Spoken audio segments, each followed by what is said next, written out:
Des attaques comme celle-ci, il y en a eu plus de 200 depuis le mois d'octobre, en Israël et dans les territoires occupés. Des Palestiniens souvent très jeunes, qui s'en prennent à l'arme blanche à des militaires ou des civils israéliens. La plupart du temps, ils sont abattus.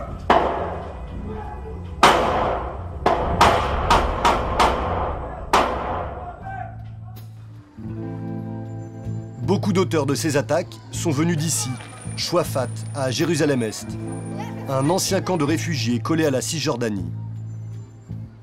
Mais dans le quartier, on trouve aussi une petite école. Son nom, La Promesse, une exception. 300 élèves palestiniens de la primaire à la terminale, à qui l'on enseigne la coexistence. Le patriarche Abraham, il appartient aux deux peuples ou seulement aux Juifs ou seulement aux Arabes? Alors, aux deux peuples, n'est-ce pas? Ce matin, cours d'hébreu par la directrice Amal Ayoub, 34 ans. C'est elle qui a créé l'école il y a 5 ans. Des professeurs palestiniens enseignent le programme scolaire israélien. Là aussi, c'est une exception. Mais surtout, le rejet de la violence, malgré le poids de l'occupation. Alors tu vas oublier toute la haine passée? Non. Je ne peux pas l'oublier, mais bon. Tu as envie de dire ça suffit? Tu veux écrire une nouvelle page? Une page blanche? Très bien. S'ils nous tuent et que nous, on les tue, c'est vraiment dommage. On ne trouvera pas de solution. Oui, on n'obtiendra ni la paix, ni la libération de la Palestine. Ce cours me permet d'entendre leurs opinions. Ça m'intéresse de savoir ce qu'ils pensent. Et ça leur permet de s'exprimer, d'élargir leur horizon.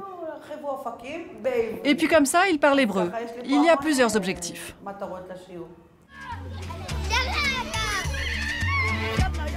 Aujourd'hui, sortie scolaire pour les lycéennes. C'est une première, elles se rendent dans une partie de la ville qu'elles ne connaissent pas, Jérusalem-Ouest, le quartier juif. Une rencontre est organisée avec des élèves israéliennes. Bon allez, venez, je vais vous montrer comment faire pour vous présenter. Donc toi, tu viens de l'école La Promesse. Et toi? Difficile de communiquer. Les Israéliennes ne parlent pas l'arabe, les Palestiniennes parlent mal l'hébreu. C'est difficile d'atteindre... comment on dit? D'atteindre...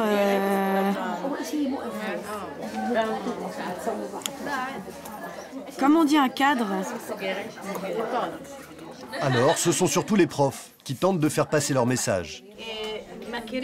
Ces rencontres doivent permettre à chacun de se connaître vraiment, sans faire de généralité, et pas seulement d'imaginer que l'autre est comme ci ou comme ça. On veut vous montrer qu'il y a des Juifs et des Arabes différents de ceux que l'on voit à la télévision. Fin de la rencontre, d'autres devraient suivre tout au long de l'année scolaire. Nous retrouvons Malak. Elle et sa petite sœur, qui vivent dans la partie bourgeoise du quartier, sont inscrites à l'école La Promesse. Les résultats y sont excellents et facilitent l'accès à des études supérieures. C'est surtout pour cela que les parents ont voulu y scolariser leurs filles.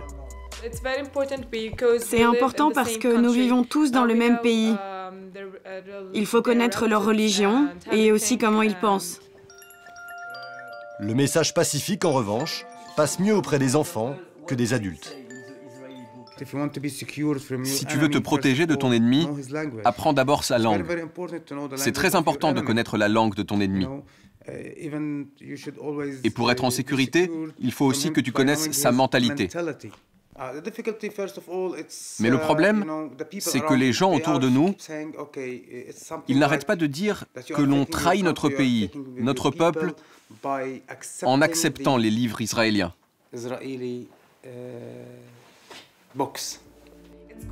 Effectivement, l'école n'a pas que des amis. Les élèves étudient l'histoire du sionisme, par exemple, une compromission pour beaucoup de Palestiniens. Nous nous rendons de l'autre côté du quartier, dans la partie pauvre.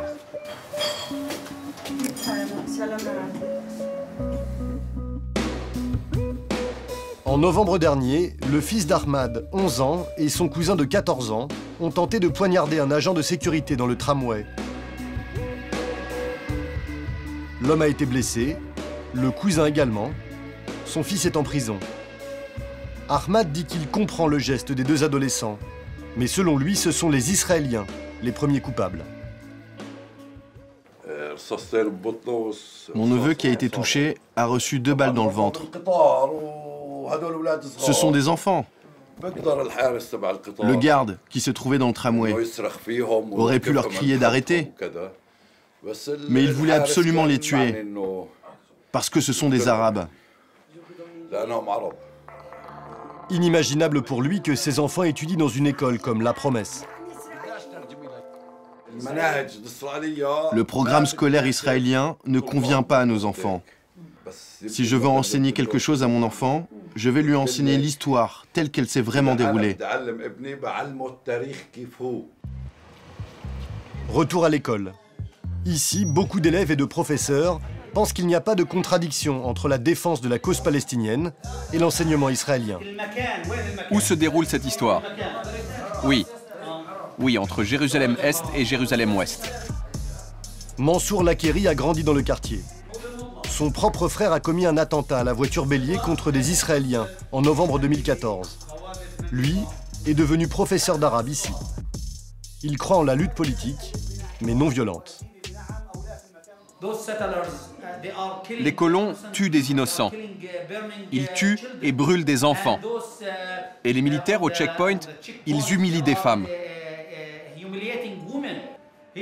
Mais ici, je ne veux pas imposer mon point de vue aux élèves. À l'école, il faut essayer de rester neutre. Mais certains Palestiniens ne sont pas neutres du tout avec l'école. Fin de journée pour Amal Ayoub, la directrice. En 5 ans, elle s'est fait des ennemis très menaçants. J'ai reçu 4 balles dans ma voiture.